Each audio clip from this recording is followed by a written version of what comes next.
Hello दोस्तों, मेरा नाम Vishal Sonone Patil, customs and central excise inspector CGL 17। तो अभी आपको मेडिवल इंडिया का वीडियो दिखेगा, ठीक है। तो ये वो स्टार्ट करने से पहले मैं जो बोल रहा हूँ ना उसको पेशेंस से सुनो 2 मिनट के लिए, ठीक है। तो आपको बहुत ज़्यादा फ़ायदा हो जाएगा। तो अभी हमने मेडिवल इंडिया का ऑडियो डाला था टेलीग्राम पे, वही ऑडियो हम बहुत ही अच्छे से अभी यहाँ पे लाने वाले हैं। तो अभी आपको फ़ोटो भी दिखेगा वहाँ पे, है ना, आपके सामने फ़ोटो भी दिखेगा और उसको आप पढ़ लेना, आपका बहुत ही अच्छा मेडिवल इंडिया ख़त्म हो जाएगा, ठीक है। तो जो हमने टेलीग्राम पे मेडिवल इंडिया लाया था उसको बहुत ही अच्छा रिस्पॉन्स मिला था, है ना। बहुत ही मतलब जो बड़े बड़े क्लासेस से बच्चों ने स्टडी किया उनको भी बहुत पसंद आया था और हम बहुत ही बढ़िया लेवल से एकदम आपका मेडिवल इंडिया ख़त्म करने वाले। और मैं एक इंटरेस्टिंग वे से पढ़ाता हूँ, एक स्टोरी टाइप हिस्ट्री को पढ़ाता हूँ, तो आपको बहुत ही अच्छे से सारे के सारे पॉइंट्स आपको याद भी रह जाएंगे अच्छे से। तो ये यदि आपको स्टार्ट करना है ना, तो आपको क्या करना है कि उसका जो PDF है, PDF मैंने टेलीग्राम पे डाल लिया है। PDF का आपको झेरॉक्स निकाल लेना है, ठीक है। मैं डिस्क्रिप्शन बॉक्स में भी उस PDF का लिंक डाल दूंगा। लेकिन यदि यहाँ पे क्या होता है, कभी कभी लिंक ओपन नहीं होता है, तो विशाल सर सेंट्रल एक्साइज सर्च कर लेना टेलीग्राम पे। वहाँ पे 2 ग्रुप्स मिलेंगे, दोनों के दोनों ज्वाइन कर लेना, ठीक है। उसमें से विशाल सर CGL CHSL वाला जो ग्रुप है ना, वहाँ पे medieval India by Vishal sir नाम से वहाँ पे आपको फाइल मिलेगा, उसका आप झेरॉक्स निकाल लेना, ठीक है। नहीं तो आप खुद के हैंड रिटन नोट्स भी निकाल सकते हो। बहुत ही बढ़िया तरीके या नोट्स आपको मिलेंगे, एकदम CGL से रिलेटेड, एकदम CGL से रिलेटेड प्रॉपर नोट्स। यदि आप ये कर लेते हो ना अच्छे से, तो मेडिवल इंडिया, मॉडर्न इंडिया पूरा का पूरा GS हम खत्म करने वाले। और मेरा पर्सनल गारंटी आपको 40+ मार्क्स मिलेगा, वो भी एकदम आसानी से, ठीक है। एकदम बढ़िया तरीके से, एकदम आसानी से पढ़ना है तो डिफरेंट विशाल यूट्यूब चैनल से आपको पढ़ना ही पड़ेगा, ठीक है। और एक सबसे इंपॉर्टेंट मैं एक अनाउंसमेंट करने वाला हूँ कि जो भी पूरा अपना मेडिवल इंडिया रहेगा, मॉडर्न इंडिया रहेगा, ठीक है। मेडिवल इंडिया 16 दिन में ख़त्म हो जाएगा, मॉडर्न इंडिया लगभग 20 से 25 दिन में ख़त्म हो जाएगा, ठीक है। तो जो भी बंदा ये दोनों के दोनों वीडियोस पे हर रोज़ कमेंट करेगा, ठीक है, तो ये मेडिवल इंडिया और मॉडर्न इंडिया ख़त्म होने के बाद मैं उसको पर्सनली गाइड करूँगा, उसको पर्सनली मैं सब टाइम टेबल बना दूंगा, ठीक है। जो भी हर रोज़ उसको ये करेगा, हर रोज़ उसको कमेंट करेगा। और यदि ज़्यादा बच्चे होते हैं जो हर रोज़ कमेंट करते हैं, है ना, तो फिर उसमें से मतलब 10 बंदे, 15 बंदे, 20 बंदे जो भी है जो हर रोज़ कमेंट कर रहे हैं, उसमें से फिर मैं लकी ड्रॉ निकाल के 2 बंदों को सेलेक्ट करूँगा और उनको मैं पूरा का पूरा गाइड करूंगा। मतलब मैं हर वीक में उनसे बात करूंगा, सब कुछ उनका पूरा का पूरा CGL 2020 का पूरा गाइडेंस का रिस्पॉन्सिबिलिटी मेरा रहेगा, उनका पूरा का पूरा सिलेक्शन का रिस्पॉन्सिबिलिटी मेरा रहेगा। तो आपको यही करना है कि हर रोज़ वहाँ पे कमेंट करना है, ठीक है। और अभी चलो हम मेडिवल इंडिया स्टार्ट कर देते हैं। तो चलो स्टार्ट करते हैं। जैसे कि इस्लाम, देखो अरेबिक लैंग्वेज में भगवान को अल्लाह माना जाता है और पर्शियन लैंग्वेज में भगवान को खुदा मानते हैं। तो 5 पिलर्स होते हैं इस्लाम के, और ये जो 5 पिलर्स जो भी आदमी फॉलो करता है उसे ही सच्चा मुसलमान माना जाता है इस्लाम के अनुसार। और जो इस 5 पिलर्स को फॉलो नहीं करेगा वो मुस्लिम नहीं रहेगा, और जो मुस्लिम नहीं रहेगा वो काफिर रहता है अकॉर्डिंग टू इस्लाम। तो फर्स्ट पिलर क्या है? कलमा। कुछ पवित्र शब्द है उसे ही कलमा माना जाता है इस्लाम के हिसाब से, और जो उस पवित्र शब्दों में जो उस पवित्र शब्द को मानता है वो एक मुस्लिम होता है। सेकेंड है 5 बार नमाज, दिन में 5 बार नमाज पढ़ना चाहिए। थर्ड है हज, जिंदगी में एक बार तो भी हज जाना चाहिए, हज यानी मक्का और मदीना। फोर्थ पिलर है रमज़ान के महीने में रोज़ा रखना। और 5th पिलर है ज़कात, मतलब हर एक मुसलमान को अपने आय का, अपने इनकम का 1/40 यानी 2.5% इनकम ज़कात देना पड़ता है, यानी टैक्स के रूप में देना पड़ता है। तो ये 5 पिलर होते हैं। फर्स्ट पिलर है कलमा, सेकंड पिलर है 5 टाइम्स नमाज, थर्ड पिलर है हज यात्रा को जाना, फोर्थ पिलर है रमज़ान महीने में रोज़ा रखना, 5th पिलर है ज़कात देना, मतलब अपनी इनकम का 1/40 या 2.5% दे देना इस्लाम के प्रचार के लिए।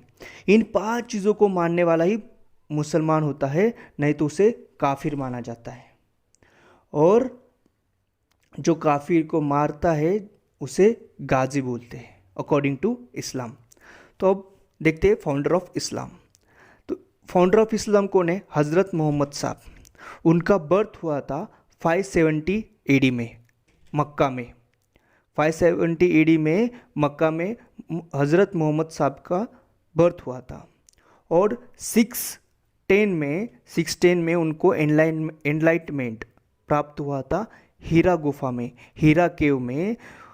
610 में हज़रत मोहम्मद साहब को महाज्ञान यानी एनलाइटमेंट की प्राप्ति हुई थी।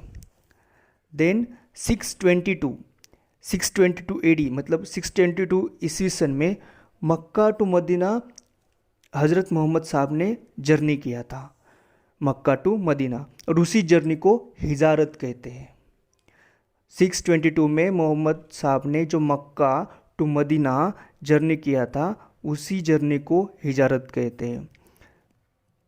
हज़रत मोहम्मद साहब का बर्थ मक्का में हुआ था और उनका डेथ मदीना में हुआ था। और उसी 622 ईस्वी सन को 622 एडी को ईडी से हिजरी सम्मत स्टार्ट होता है। हिजरी सम्मत इस्लाम का कैलेंडर माना जाता है। तो हज़रत मोहम्मद साहब का जब डेथ हुआ था तब उनका उत्तराधिकारी कौन रहेगा, उनका सक्सेसर कौन रहेगा, इसके बारे में बहस हुई थी। और हज़रत मोहम्मद साहब के सक्सेसर को खलीफा माना जाता है। तो सबसे पहले खलीफा बने अबू बकर, देन सेकेंड खलीफा उमर, उसके बाद उस्मान, और फोर्थ खलीफा बने थे अली। तो कुछ मुसलमान में जो कुछ ऐसे लोग थे 15 to 20%, वो मानते थे कि हम अली को पहला खलीफा मानेंगे, और रिमेनिंग 80% लोग थे वो बोल रहे थे कि हम अबू बकर को पहला खलीफा मानेंगे। तो जो अली को पहला खलीफा मानते उन्हें शिया कहा जाता है, और जो अबू बकर को पहला खलीफा मानते उन्हें सुन्नी कहा जाता है।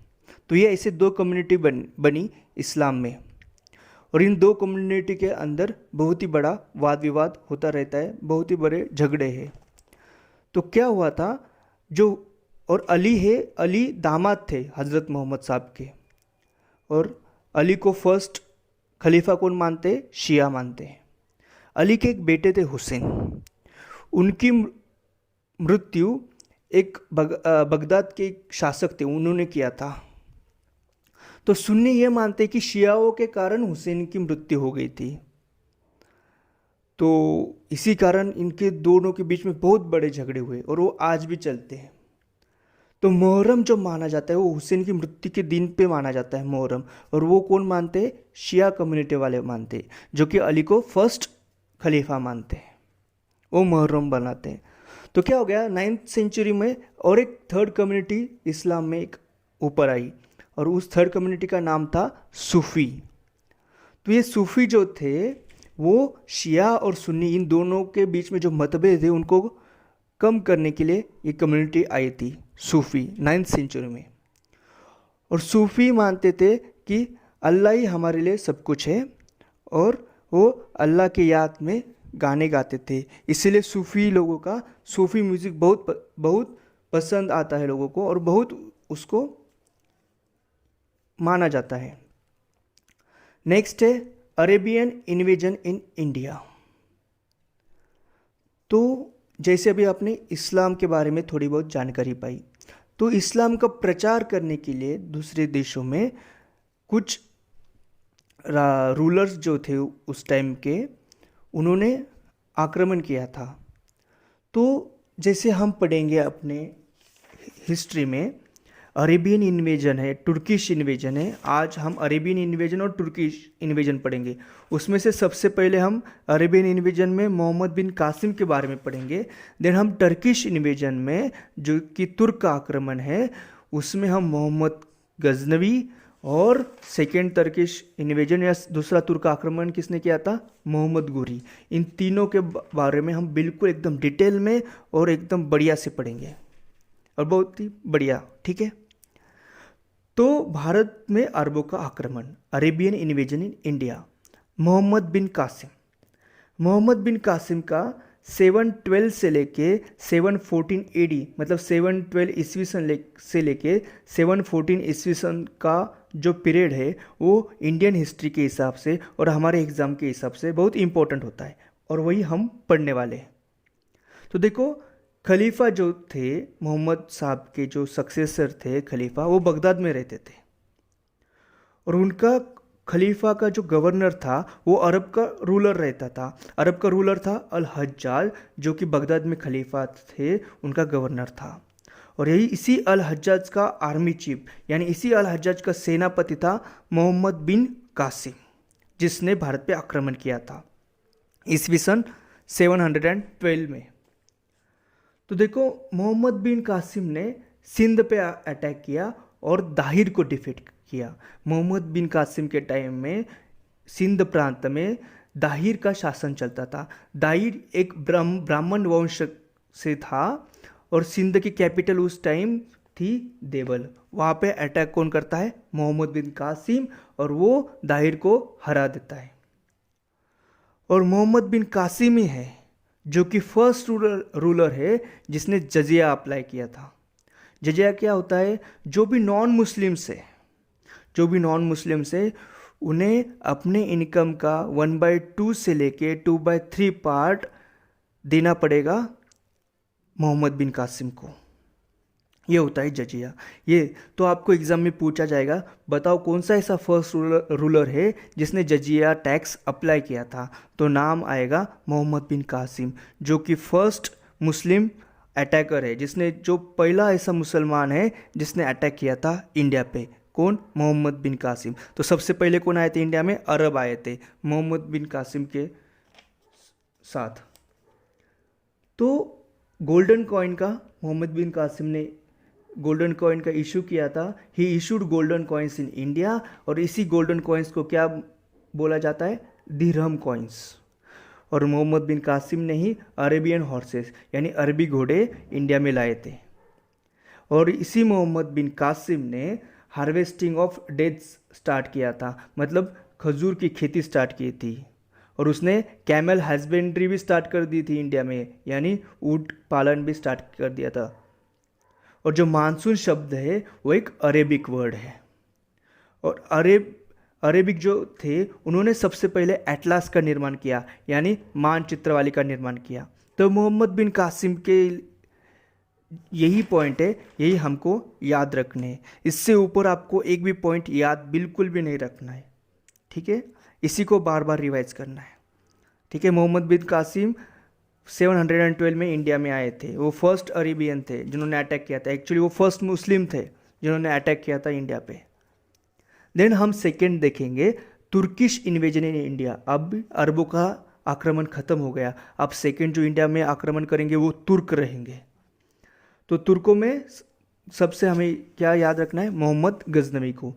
ईस्वी सन 1000 से लेके 1027 तक मोहम्मद गजनवी का पीरियड रहेगा, जिस पे मोहम्मद गजनवी 17 टाइम्स इंडिया पे अटैक करेगा। और यही हमें पढ़ना है। देखो, उसके पहले थोड़ा सा हम स्टोरी जानते हैं। अफगानिस्तान में एक प्लेस था गजनी नाम का। तो उस गजनी में गजनी डायनेस्टी का राज चलता था, गजनी वंश का राज चलता था। गजनी वंश को ही यामिनी वंश कहा जाता है। तो इसी गजनी प्लेस पे यामिनी वंश का राज चलता था। और इस गजनी डायनेस्टी का फाउंडर कौन था? अलबतगीन। गजनी वंश का फाउंडर था अलबतगीन। लेकिन अलबतगीन की कोई संतान नहीं थी, इसीलिए उसने अपने स्लेव सुबक्तगीन को अगला राजा बनाया था। तो अभी गजनी डायनेस्टी का राजा कौन बन गया है? सुबक्तगीन। और ये सुबक्तगीन ही था जिसने बहुत बार इंडिया पे अटैक किया, लेकिन वो सफल नहीं हो पाया। तो एक्चुअली फर्स्ट तुर्की सुबक्तगीन है, लेकिन वो सक्सेसफुल नहीं रहा है। तो जब सुबक्तगीन रूलर था गजनी का, जो कि अफगानिस्तान में है, तब इंडिया में जयपाल नाम का राजा राज करता था। पेशावर में जयपाल था। जयपाल किसका? हिंदू शाही वंश का था। तो सुबक्तगीन पेशावर में अटैक करता था, लेकिन जयपाल उसको हरा देता था। और जयपाल ने फिर एंड में सुबक्तगीन की हत्या कर दी, उसे मार दिया। तो सुबक्तगीन का एक बेटा था, उसका नाम था मोहम्मद गजनवी। इसी मोहम्मद गजनवी के बारे में हमें पढ़ना है हमारे एग्जाम के लिए। यही मोहम्मद गजनवी इंपॉर्टेंट हो जाता है। तो मोहम्मद गजनवी ने फिर कसम खाई कि मैं जब तक जिंदा हूँ तब तक मैं इंडिया पे अटैक करते रहूँगा और इंडिया से बहुत सारा पैसा लूट के लाऊंगा, क्योंकि वो बहुत गुस्से में था, उसके पिताजी की हत्या हुई थी। और फिर मोहम्मद गजनवी ने जिहाद का नारा दिया था। तो पूछा जाएगा कौन किसने जिहाद का नारा दिया था, तो वो है मोहम्मद गजनवी। तो ईस्वी सन 1000 से लेके 1027 तक 17 बार मोहम्मद गजनवी ने, ये 17 आंकड़ा याद रखना है, 17 बार मोहम्मद गजनवी ने इंडिया पे अटैक किया था। तो उसका फर्स्ट अटैक कब हुआ था? ईस्वी सन 1000 में, 1000 AD में उसका अटैक हुआ था फर्स्ट टाइम। कहाँ पे? पेशावर पे। तब रूलर कौन था? ऑफकोर्स जयपाल ही था, जिसे ने सुबुक्तगिन को मारा था, वही जयपाल रूल कर रहा था, लेकिन वो सक्सेसफुल नहीं रहा। फिर उसने अगला अटैक किया ईस्वी सन 1001 में, और उसने जयपाल को हारा दिया, जयपाल को पराजित किया। जयपाल ये हार उसको सह नहीं पाया, इसलिए जयपाल ने सुसाइड कर लिया, आत्महत्या कर ली। तो उसके बाद भी मोहम्मद गजनवी रुका नहीं, उसने बार बार अटैक करते रहा। तो उसमें थोड़े से इंपॉर्टेंट हम अटैक अभी देखेंगे, लेकिन सबसे इंपॉर्टेंट जो एग्जाम में बहुत बार पूछा जाता है, उस अटैक को मैं आपको याद दिला दूंगा, ठीक है।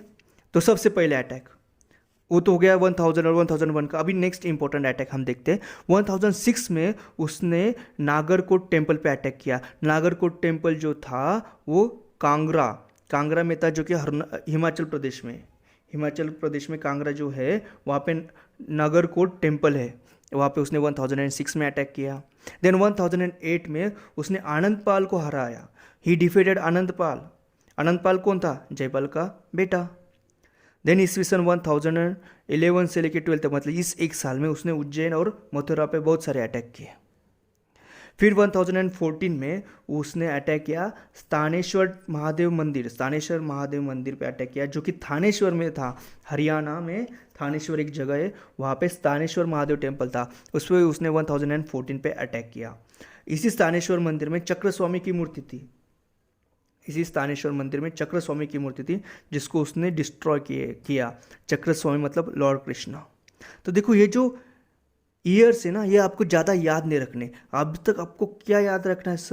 ईयर, यदि हम एक ईयर के बारे में यदि बात करें तो ये याद रखना है कि मोहम्मद गजनी का पीरियड कौन सा था इंडिया में, 1000 से लेके 1027 तक, यही आपको याद रखना है। बाकी तो सिर्फ आपको सुनना है, और आप जो इम्पोर्टेंट डेट है वो आपको याद रखनी। इम्पोर्टेंट ईयर, ये ईयर पूछा जाएगा आपको।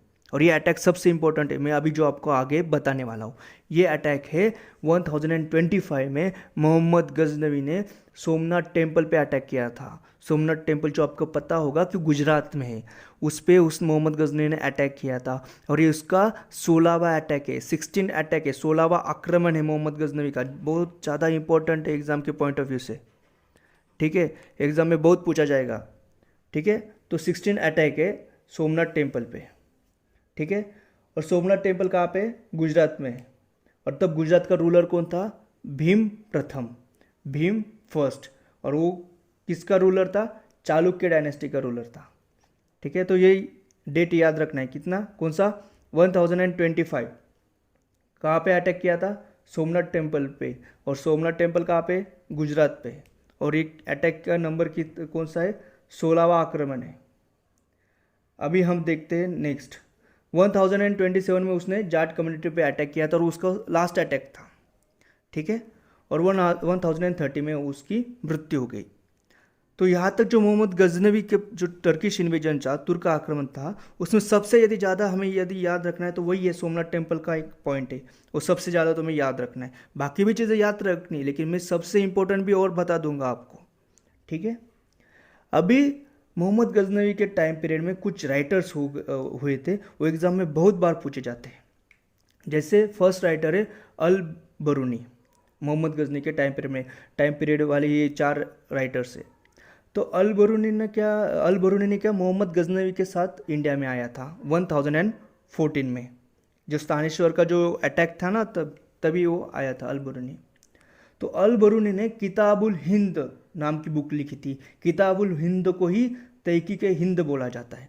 तो आपको एग्जाम में पूछा जाएगा कि किताबुल हिंद किसने लिखी है, तो लिखी है अल बरूनी ने। और अल बरूनी ने उसमें भारत का वर्णन किया है। उसने ये जो इंडियन सब कॉन्टिनेंटल रीजन जो है ना, भारतीय महाद्वीप जो है ना, ये पूरा इस सब का उसने उसमें वर्णन किया था बहुत बढ़िया तरीके से। तो पूछा जाता है एग्जाम में किताबुल हिंद में क्या है, तो क्या भारत का वर्णन है, महाद्वीप का वर्णन है, इंडियन सब कॉन्टिनेंटल का वर्णन है, वो तो अभी क्वेश्चन जब मैं नेक्स्ट ऑडियो डालूंगा ना उसमें आपको पता ही चल जाएगा कि क्वेश्चन कैसे पूछे जाते हैं। सेकेंड राइटर है फिरदौसी।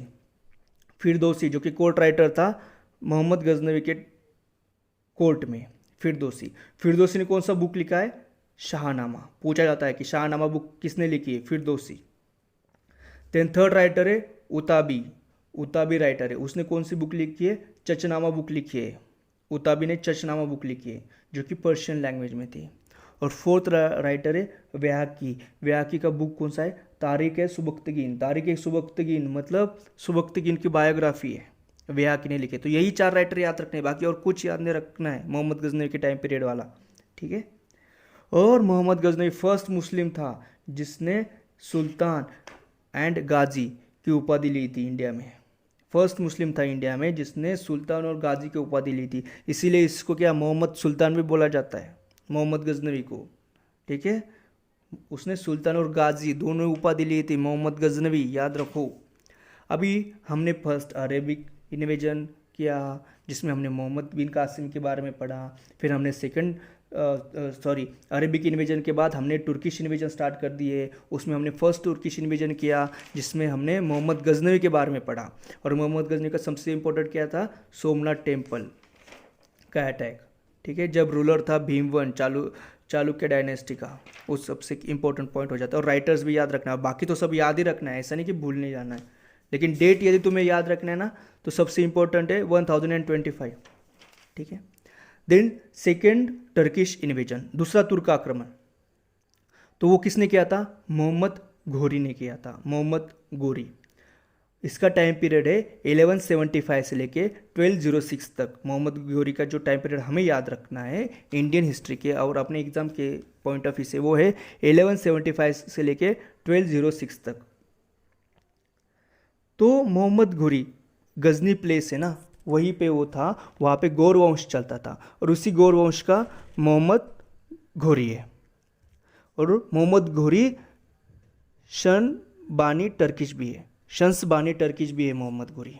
कहाँ से? फिर वो मोहम्मद घोरी शंस बानी टर्किश भी है और प्लेस कहाँ से? वही गजनी से है। और कौन सा वंश है मोहम्मद घोरी का? गौर वंश। याद रखने में बहुत आसान है, गौर वंश, ठीक है। जैसे कि तुम्हारा मोहम्मद गजनवी था फर्स्ट जिसने तुर्किश इन्वेजन किया था, वो था गजनी डायनेस्टी का। देखो ना, गजनी डायनेस्टी इसलिए उसको गजनवी बोला जा रहा है, ये गौर वंश का या गौर डायनेस्टी इसलिए उसको गौरी बोला जा रहा है। बहुत आसान है याद रखना। तो मोहम्मद घोरी ने फर्स्ट अटैक किया था 1175 में मुल्तान पे। फर्स्ट अटैक 1175 में मुल्तान में किया था। वहाँ पे करमाती जाति के मुसलमान रहते थे, करमाती जाति के। फिर 1178 में उसने गुजरात पे अटैक किया। 1178 में उसने गुजरात पे अटैक किया और तब गुजरात का रूलर था भीम द्वितीय या भीम सेकेंड। और भीम द्वितीय किसका, कौन से डायनेस्टी का था? चालुक्य डायनेस्टी का। जैसे देखो मोहम्मद गजनवी के पीरियड में गुजरात का रूलर था भीम प्रथम, सेम चालुक्य डायनेस्टी। और गजनवी के टाइम पीरियड में कौन था रूलर? भीम। गुजरात का रूलर था भीम द्वितीय, जो कि कौन सा है? Chalukya dynasty, same dynasty. लेकिन यहाँ पे अभी भीम द्वितीय ने मोहम्मद घोरी को हराया था। भीम द्वितीय ने मोहम्मद घोरी को हराया था, तो उसका डिफीट हुआ था। मोहम्मद घोरी हारा था भीम द्वितीय से। आपको पूछा जाएगा कि बताओ फर्स्ट इंडियन कौन सा है जिसने मोहम्मद घोरी को हराया था, या फर्स्ट राजपूत रूलर कौन सा है जिसने मोहम्मद घोरी को हराया था? तो उसका आंसर भीम द्वितीय है, ना ही पृथ्वीराज चौहान। बहुत सारे बच्चों को लगता है कि पृथ्वीराज चौहान होगा, लेकिन नहीं, ये एक ट्रिकी क्वेश्चन है। इसका आंसर है भीम द्वितीय। बहुत अच्छे से याद रखो, ठीक है। यह फर्स्ट डिफीट थी, फर्स्ट पराजित हुआ था मोहम्मद घोरी, ठीक है, भीम द्वितीय से। 1179 में मोहम्मद घोरी ने सिंध और कश्मीर को जीत लिया, ठीक है। तो उसी टाइम में नॉर्थ इंडिया यानी उत्तर भारत में एक चौहान डायनेस्टी चलती थी, चौहान वंश चलता था। ये चौहान वंश दिल्ली, अजमेर, सांबार इस इलाके पे राज करते थे। तब चौहान वंश का राजा कौन सा था? पृथ्वीराज चौहान तृतीय, पृथ्वीराज चौहान तृतीय, पृथ्वीराज चौहान 3, ये इस वक्त राजा था। और पृथ्वीराज चौहान के दरबार में एक बहुत ही बढ़िया राइटर थे, उनका नाम था चंद्रबरदाई। चंद्रबरदाई राइटर थे पृथ्वीराज चौहान के कोर्ट में, पृथ्वीराज चौहान के दरबार में। और चंद्र बरदाई राइटर थे, उन्होंने एक बुक लिखा था पृथ्वीराज रासो। तो एग्जाम में पूछा जाता है कि पृथ्वीराज रासो किसने लिखा, तो आंसर है चंद्र बरदाई। चंद्र बरदाई किसके कोर्ट में थे, तो पृथ्वीराज चौहान तृतीय के कोर्ट में थे। ठीक है, और ये भी पूछा जाएगा कि पृथ्वीराज चौहान किसके कंटेम्प्ररी, पृथ्वीराज चौहान किसके समकालीन है, मोहम्मद घोरी के समकालीन है। और अभी मैं आगे जो बताने वाला हूँ वो बहुत ही सबसे इम्पोर्टेंट है आज का। क्या है, 1191। ये ईयर याद रखो, बहुत बार एग्जाम में पूछा जाता है। 1191 में फर्स्ट बैटल ऑफ तराइन हुआ था। ये याद रखना है, तराइन का प्रथम युद्ध। ये जो मैं बोल रहा हूँ ना, तराइन का प्रथम युद्ध या फर्स्ट बैटल ऑफ तराइन, ये जो है ना, ये इसको याद रखो कि पूछा जाएगा कि फर्स्ट बैटल ऑफ तराइन कब हुआ था, तो 1191 में। किसके किसके बीच में हुआ था, तो मोहम्मद घोरी और पृथ्वीराज के बीच में हुआ था। और फर्स्ट बैटल ऑफ तराइन में विनर कौन था, पृथ्वीराज। पूछा जाएगा कि विनर कौन था, तो विनर कौन है, पृथ्वीराज। ठीक है, तो फर्स्ट बैटल ऑफ तराइन तो घोरी हार गया, फिर वापस चला गया। तभी कन्नौज में, इसी टाइम पे कन्नौज नाम की एक जगह है, वहाँ पे गढ़वाल डायनेस्टी थी, गढ़वाल वंश था। उस गढ़वाल वंश का रूलर था जयचंद। कौन था रूलर, जयचंद। और जयचंद की एक बेटी थी संयोगिता, और इस संयोगिता पे पृथ्वीराज चौहान बहुत प्यार करता था। लेकिन ये बात जयचंद को बिल्कुल भी पसंद नहीं थी। वो नहीं चाहता था कि संयोगिता की शादी पृथ्वीराज से हो। तो इसीलिए फिर जयचंद ने ये सोचा था कि हम घोरी को अभी साथ देंगे, घोरी की हेल्प करेंगे पृथ्वीराज को हराने के लिए, उसकी मृत्यु के लिए। तो फिर अगले 1192 में सेकेंड बैटल ऑफ तराइन हुआ। किस किस के बीच में, घोरी और पृथ्वीराज के बीच में। और इस सेकेंड बैटल ऑफ तराइन में विनर कौन था, मोहम्मद घोरी। तो जैसे ही मोहम्मद घोरी जीत जाता है सेकेंड बैटल ऑफ तराइन, तब 1192 से मुस्लिम रूल का स्टार्ट हो जाता है इंडिया में। ठीक है, तो ये भी पूछा जाएगा कि सेकेंड बैटल ऑफ तराइन किस किस के बीच में हुआ था, तो वो हुआ था मोहम्मद घोरी और पृथ्वीराज के बीच में। और जीता कौन था, मोहम्मद घोरी जीता था। याद रखना, 1192 में मोहम्मद घोरी जीता है, 1191 में पृथ्वीराज जीता है। मतलब फर्स्ट बैटल ऑफ तराइन में पृथ्वीराज जीता है, सेकेंड बैटल ऑफ तराइन में घोरी जीता है। ठीक है, इसको 2 से 3 बार रिवाइज करने के बाद आपको याद आ जाएगा। कोई भी डरने वाली बिल्कुल भी ज़रूरत नहीं है, बहुत ही ईजी है, ये बहुत आसान है। ठीक है, मोहम्मद घोरी जब जीत गया 1192 में सेकेंड बैटल ऑफ तराइन में, तो उसने लक्ष्मी के आकृति के सिक्के चलाए थे इंडिया के अंदर। तो पूछा जाएगा कि लक्ष्मी के आकृति के सिक्के किसने चलाए, तो आंसर है मोहम्मद घोरी। देन 1192 मतलब सेम, जब second battle of Tarain Mohammad Ghori जीता था, उसी वक्त ख्वाजा मीनुद्दीन चिश्ती भी आए थे इंडिया में, और उन्होंने फिर सूफीज़म का भी स्टार्ट कर दिया इंडिया में। तो इन्हीं ख्वाजा मीनुद्दीन चिश्ती का एक कॉटेज है अजमेर में, और वहाँ पे दरगाह है, ख्वाजा मीनुद्दीन चिश्ती की कब्र है, उसे क्या बोला जाता है, दरगाह अजमेर शरीफ। ये भी आप याद रखो। 1192 में ख्वाजा मीनुद्दीन चिश्ती इंडिया में आए थे मोहम्मद घोरी के साथ। उन्होंने इंडिया में सूफीज़म स्टार्ट कर दिया। उनका कॉटेज है अजमेर में, और उनकी कब्र को दरगाह अजमेर शरीफ बोला जाता है। देन नेक्स्ट 1193 में मोहम्मद घोरी ने दिल्ली को अपना कैपिटल बनाया, दिल्ली को अपने राजधानी बनाया। ठीक है, देन अभी नेक्स्ट जयचंद के बारे में देखो। 1194 में, जैसे 1191 में फर्स्ट बैटल ऑफ तराइन हो गया, 1192 में सेकेंड बैटल ऑफ तराइन हो गया, वैसे 1194 में क्या हो गया, बैटल ऑफ चंदावर का युद्ध। याद रखना, इंपॉर्टेंट है। बैटल ऑफ चंदावर किस किस के बीच में हुआ था, घोरी और जयचंद के बीच में हुआ था बैटल ऑफ चंदावर। और इसमें विनर कौन बन गया, घोरी बन गया। वही जयचंद जिसने सेकेंड बैटल ऑफ तराइन में घोरी की हेल्प की थी, उसी से युद्ध कर बैठा घोरी, और उसने जयचंद को हरा दिया। घोरी जीत गया था बैटल ऑफ चंदावर में। पूछा जाएगा कौन जीता था बैटल ऑफ चंदावर, मोहम्मद घोरी। किसके साथ हुआ था, जयचंद के साथ हुआ था। मोहम्मद घोरी के 4 स्लेव्स थे इंपॉर्टेंट वाले। कौन कौन से, फर्स्ट था कुतुबुद्दीन ऐबक, सेकेंड था यलदौज, थर्ड था कुबाचा, फोर्थ था बख्तियार खिलजी। यही जो कुतुबुद्दीन ऐबक है ना, इसी ने मेन रोल प्ले किया था बैटल ऑफ चंदावर में, जो कि घोरी और जयचंद इन दोनों के बीच हुआ था। तब 1194 में क्या हो गया, मोहम्मद घोरी ने कुतुबुद्दीन ऐबक को एज ए केयर टेकर यहाँ पे छोड़ दिया इंडिया में और वो खुद वापस चला गया। तो अभी कुतुबुद्दीन ऐबक देखेगा इंडिया को। तो अभी अपन कुतुबुद्दीन ऐबक के बारे में थोड़ा सा देखते हैं। देखो कुतुबुद्दीन ऐबक जो है ना, उन्होंने देखो 1194 में वो बन गया अभी केयर टेकर इंडिया के। जो भी जितना भी पार्ट घोरी ने जीत लिया था ना, वो सब पे अब राज कौन करेगा? Qutubuddin Aibak as a care taker.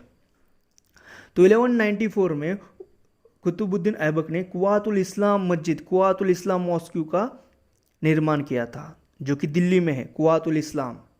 1194 में ही उन्होंने 2.5 दिन का झोपड़ा, सेम कुव्वातुल इस्लाम भी बनाया दिल्ली में, और 2.5 दिन का झोपड़ा बनाया। किधर बनाया? अजमेर में बनाया 2.5 दिन का झोपड़ा।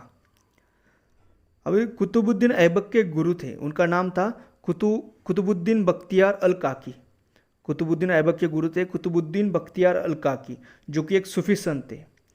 उन्हीं गुरु के नाम पर 1199 में, उन्हीं गुरु के नाम पर कुतुबुद्दीन बख्तियार अल काकी, इन्हीं गुरु के नाम पर 1199 में कुतुबुद्दीन ऐबक ने कुतुब मीनार का निर्माण स्टार्ट किया। कुतुब मीनार का निर्माण स्टार्ट किसने किया? कुतुबुद्दीन ऐबक ने किया। किनके नाम पे किया? उनके कुतुबुद्दीन ऐबक के गुरु कुतुबुद्दीन बख्तियार अल काकी के नाम पर। फिर 1229 में इसी कुतुब मीनार को कंप्लीट किसने किया? इल्तुतमिश ने किया। स्टार्ट किया था कुतुबुद्दीन ऐबक ने, उसको कंप्लीट किसने किया? इल्तुतमिश ने किया। इल्तुतमिश के बारे में हम आगे पढ़ेंगे बहुत डिटेल से। अभी ये सिर्फ यही याद रखना है कि कंप्लीट इल्तुतमिश ने किया था, एग्जाम में पूछा जाता है। देन 1369 में फिरोज शाह तुगलक, हम आगे फिरोज शाह तुगलक के बारे में डिटेल में पढ़ेंगे। तो 1369 में फिरोज शाह तुगलक ने कुतुब मीनार की एक ऊपरी मंजिल थी, वो गिर गई थी, वो खराब हो गई थी, तो उसको रिकंस्ट्रक्ट कर दिया था। ठीक है, तो हमने कुतुब मीनार के बारे में 3 अभी रूलर देखे। एक तो कुतुबुद्दीन ऐबक जिसने स्टार्ट किया, सेकंड इल्तुतमिश जिसने कंप्लीट किया, थर्ड फिरोज शाह तुगलक जिसने कुतुब मीनार की ऊपरी मंजिल को रिकंस्ट्रक्ट किया। अब फोर्थ रूलर है जो कुतुब मीनार से रिलेटेड है, वो है सिकंदर लोदी, जो 1489 से लेके 1517 में रूल करेगा इंडिया पे, वो आगे पढ़ेंगे। तो यदि यहाँ पे सिर्फ यही याद रखना है, सिकंदर लोदी जो है उसने कुतुब मीनार का मरम्मत किया था। तो 4 रूलर है कुतुब मीनार से रिलेटेड, यही से क्वेश्चन आते हैं। कौन सा? फर्स्ट, कुतुबुद्दीन ऐबक का स्टार्ट किसने, कुतुब मीनार का स्टार्ट किसने किया? कुतुबुद्दीन ऐबक ने किया। उसको कंप्लीट किसने किया? इल्तुतमिश ने किया। फिरोज शाह तुगलक ने सबसे जो ऊपरी मंजिल थी उसका रिकंस्ट्रक्शन किया। सिकंदर लोदी ने कुतुब मीनार का मरम्मत किया। और कुतुब मीनार किसके नाम पे बनाया गया था? किसके नाम पे? कुतुबुद्दीन बख्तियार अल काकी, याद रखो, बहुत आसान है। देन 1206 में मोहम्मद गोरी मर गया। 1206 में मोहम्मद गोरी मर गया। फिर उसके बाद उसके जो स्लेव्स उन्होंने आपस में मोहम्मद गोरी का जो भी था, जो भी पार्ट था, जितना जीता हुआ था, बहुत बड़ा साम्राज्य था, वो आपस में बांट लिया। तो कुतुबुद्दीन ऐबक ने तो दिल्ली सल्तनत स्टार्ट कर दिया, जो हम दिल्ली सल्तनत कल पढ़ने वाले। तो यहाँ से अब फर्स्ट मुस्लिम डायनेस्टी स्टार्ट होने वाली। इसके पहले किसी मुस्लिम ने ऐसा राज नहीं किया था। देखो, मोहम्मद बिन कासिम आया, उसने लूटा, चला गया। मोहम्मद गजनवी आ गया, उसने लूटा, चला गया। लेकिन मोहम्मद घोरी आया, उसके बाद कुतुबुद्दीन ऐबक ने अभी first Muslim dynasty, first Muslim rule India में स्टार्ट कर दिया। इसके पहले जो भी आता था वो लूट के चला जाता था, लेकिन अभी यही इंडिया में रहेंगे। तो देखो, सेकेंड जो स्लेव था यलदौज, उसने गजनी ले लिया। देन कुबाचा था, उसने काबुल और कंधार ले लिया। ऐसा उन्होंने डिवाइड कर लिया। ठीक है, तो अभी हम कल दिल्ली सल्तनत पढ़ेंगे। ठीक है, आज हमने 3 अटैक देखे इंडिया के ऊपर। एक बड़ा चैप्टर हमारा आज खत्म हो गया। कौन से? फर्स्ट अरबों का आक्रमण देखा, कौन सा था? मोहम्मद बिन कासिम ने किया था, फर्स्ट मुस्लिम रूलर है जिसने इंडिया पे अटैक किया था। देन हमने तुर्किश इन्वेजन, तुर्क आक्रमण देखे, तो किसने किया? मोहम्मद गजनवी ने किया। मोहम्मद गजनवी से रिलेटेड सोमनाथ टेम्पल का बहुत अच्छे से याद रखना है। और मोहम्मद गजनवी के दरबार में 4 जो राइटर थे, अल बेरूनी, फिरदौसी, उताबी, वहाकी, ये 4 याद रखने हैं। उसके बाद सेकेंड तुर्किश इन्वेजन किसने किया? मोहम्मद गोरी ने किया।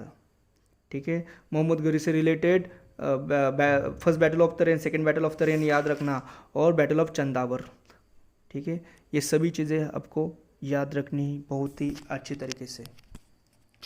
तो अभी पढ़ो अच्छे से। ठीक है, बिल्कुल डरना नहीं, एकदम स्टेप बाय स्टेप हम जीएस कंप्लीट कर लेंगे बिल्कुल आसानी से। ठीक है, अभी आपने आज तो ये ऑडियो सुना, कल सुबह फिर से एक बार ऑडियो सुनो और ये जो नोट्स है आपके पास उसका रिवीजन करो, और कल शाम में ये जो भी पढ़ा उसका पीडीएफ इस पे डाल दूंगा, उस जो भी क्वेश्चंस है उसके क्वेश्चंस का पीडीएफ में ग्रुप पे डाल दूंगा, और मैं उसका ऑडियो भी बना दूंगा। एकदम अब आसानी से आपको सभी क्वेश्चंस आ जाएंगे, ठीक है। और ऐसे ही हम रिवीजन करते रहेंगे। मैं आपको बता दूंगा, मुझे किसी से भी पढ़ाई करके लेना बहुत ही अच्छे से आता है, और मैं मेरे एक्सपीरियंस का पूरा यूज़ करके आपसे पढ़ाई करके लूँगा, और आप बहुत अच्छा स्कोर करेंगे। जो भी बच्चा मैंने जैसे कहा वैसे करेगा वो 40 मार्क्स लाएगा CGL 2020 में, ठीक है। और CHSL, MTS, CPO तो उसमें तो लाएगा ही लाएगा, मैं तो CGL की बात कर रहा हूँ, ठीक है। तो थैंक यू सो मच, पढ़ते रहो।